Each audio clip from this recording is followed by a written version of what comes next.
Huh? You see it, Don? Oh, okay. Here, forget it. We'll pick it up later. But we got a good seat. Lost your shoe, kid. Yeah, he knows. He'll pick it up later. He wants to really see. Okay, you don't have to hold me anymore. Okay. You sure? Okay, let's get down and let's get my shoe. No, you don't have to. Okay. There you go. Get my shoe, that's all. Just don't hold me, just get my shoe. There you go.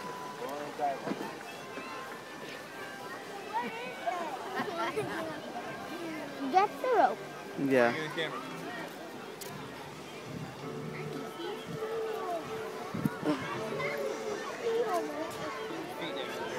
Oh, I'm taking all the trash out.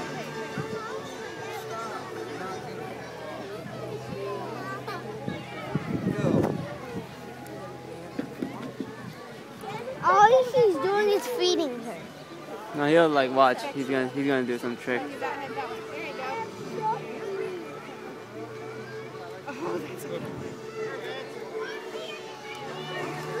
There he goes. Good afternoon, everyone. Welcome to the Kansas City Zoo and our California Sea Lion training presentation. In our pool, we have our 8-year-old male California Sea Lion. His name is Vince. Everybody wave at Vince. He might wave back at you. Hi, Vince. There we go. A nice wave. Also, feel free to wave at Scott, who is our trainer this afternoon. Sea lions in the wild will live on average between 10 to 15 years of age. But here in captivity, with the extra care that they receive, that can be increased to about 20 years old. So Vince here at 8 years old is a bit of a youngster, but he is doing incredibly well. So now Vince has one extra special requirement to do a stellar show for you guys.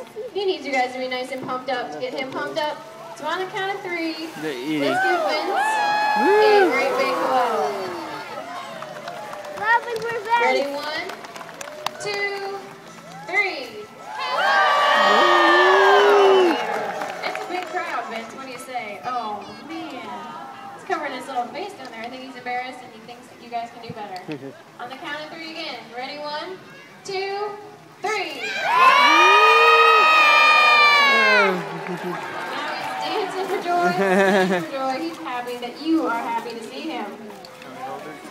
So now let's see if Vince will say hello to you. There he goes. Like it on? Sea lion bark. Each sea lion has their own unique bark, just like we have our own unique voices. This comes in handy because in the wild they live in colonies of well over 100 individuals, and that's how that they identify each other. Whoa, look, Adon, look. A sea lion. There are differences between seals and sea lions that I'm going to tell you about today, and Vince is going to give me a hand here in a moment to point those out. The first of those differences is that sea lions, like Vince, have external ear flaps. If you look closely on the side of his head, you'll see his little ear flaps sticking out. Seals, on the other hand, only have pinholes on the side of their head that lead to their inner ear.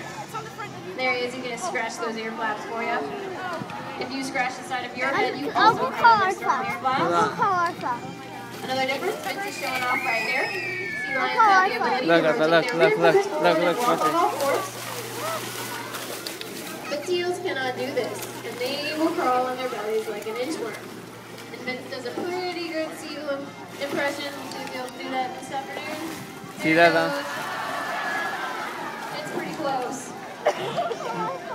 A third difference between seals and sea lions. As you watch Vince swim, notice he uses his great big front flippers to propel himself and his rear flippers to steer. Seals, on the other hand, will only use their rear flippers for both propelling and for steering. So now Vince here today is getting a whole lot of fish for his dinner. That's his favorite thing to eat.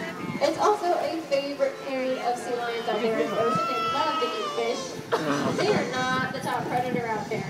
Can anybody tell me what might want to eat a sea lion? Vince is going to give you a giant hint. I hear killer whale, what else? Sharks. And a shark. Those are both correct. Those are natural predators of sea lions out there in the ocean. He's going to show you his jaws again. There he goes. Sea lions have adapted a couple of excellent techniques to avoid these predators. One of those is by doing something called porpoising. So when they make small jumps in and out of the water, reaching speeds of 25 miles an hour or more. There he goes, focusing for you guys today. This gets them out of the eyesight of the predator for even just a brief moment, hopefully confusing that predator. A second technique that they like to use is the ability to jump 8 to 10 feet out of the water. Just like that right there. Either straight into the air or onto an island or a rocky shoal.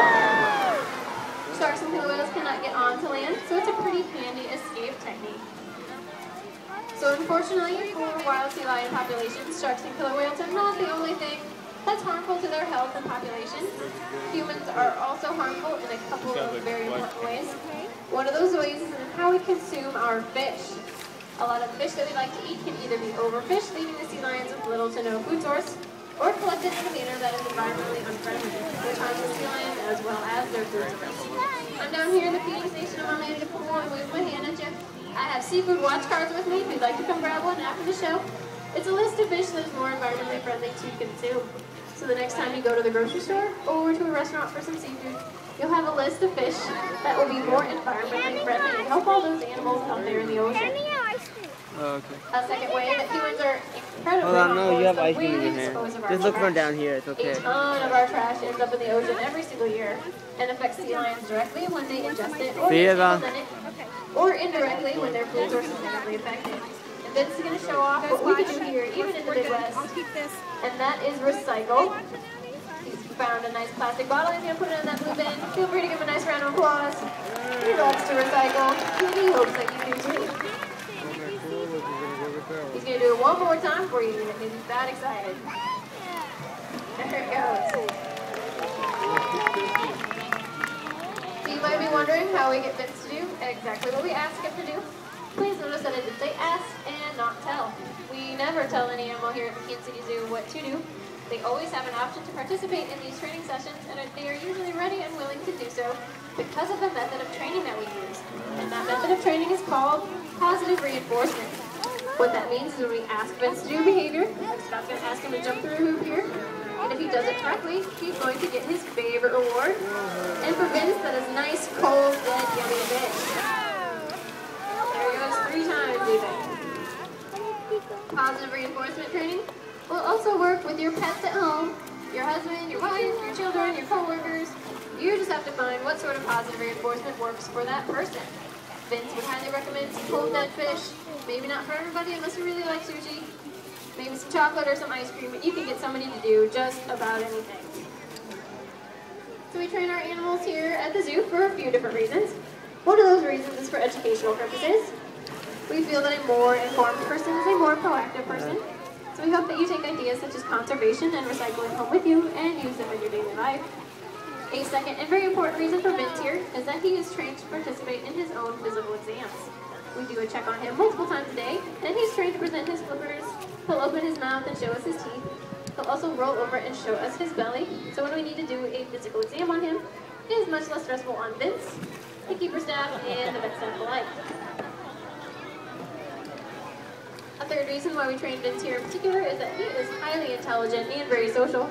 He really seems to enjoy the interaction with the trainers every single day. We do multiple training sessions every day and are continuously training him new behaviors to keep his mind active.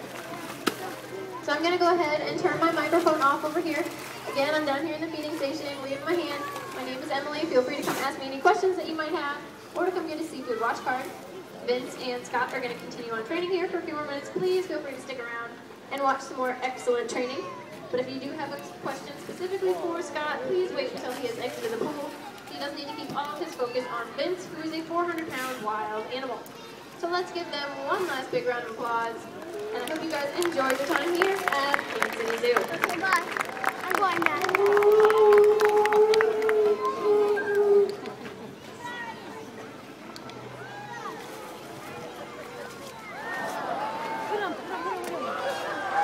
Wasn't that so cool? What?